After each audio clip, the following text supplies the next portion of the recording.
Here we're asked to sketch a graph where x appears in the denominator. So that makes this a reciprocal function. And to graph that, we need to do a couple of things. We need to look at what happens when x is 0 to find the y-intercept, what happens when y is 0 to find the x-intercept, but also to find the asymptotes, we need to find what value of x is not allowed. What value of x do we need to exclude from the domain? So if we start with x, when x is 0, what's the value of y? So you substitute 0 for x, and you'll get 6 divided by 2 equals 3. So that's your first point.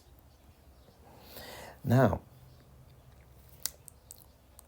clearly x cannot be equal to 2 because x plus 2 cannot be equal to 0. So x cannot be equal to negative 2. So if you ask yourself, what value of x will make y 0? Clearly that's not possible.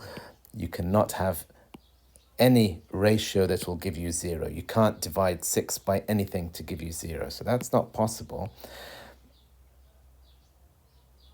So we know that y cannot be equal to 0. So if y is never 0, then y equals 0 is an asymptote. That means it's something that our graph will approach but will never touch. So y will never be equal to 0. And as we said a second ago, x plus 2, the denominator, cannot be equal to 0 because we're not allowed to divide by 0. That's undefined. So x can never be equal to minus 2. So if we know this is something the graph will never touch, x will never be equal to minus 2. That means x equals minus 2 is an asymptote. It means our graph will never touch it. So x equals negative 2 is this dashed line here. It's vertical. And y equals 0 is this dashed line here, horizontal. And this will divide our graph into 4 quadrants. 1, 2, 3, 4. And our reciprocal graph will only exist in 2 of these quadrants. Now, remember we found this point here, 0, 3. So that's this point here. So we know that our graph will approach the asymptote, but will never touch the asymptote. So we can try to sketch that like this. This is what our graph will look like. But also, it will exist in this quadrant here, and it'll be symmetric, so it'll also approach but never touch the quadrants.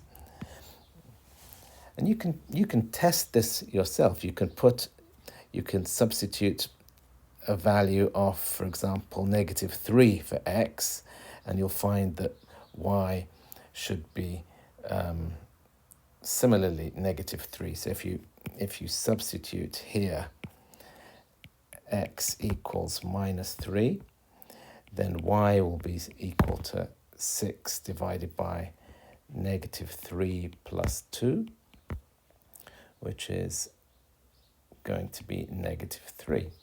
So this point here will be minus 3 minus 3. So that's just to show that the 2 parts of our graph are in these 2 quadrants and not these 2 quadrants. So whenever you have x squared, or 1 over x minus 3 squared, for example, that's where you would have adjacent quadrants, either here and here or here and here.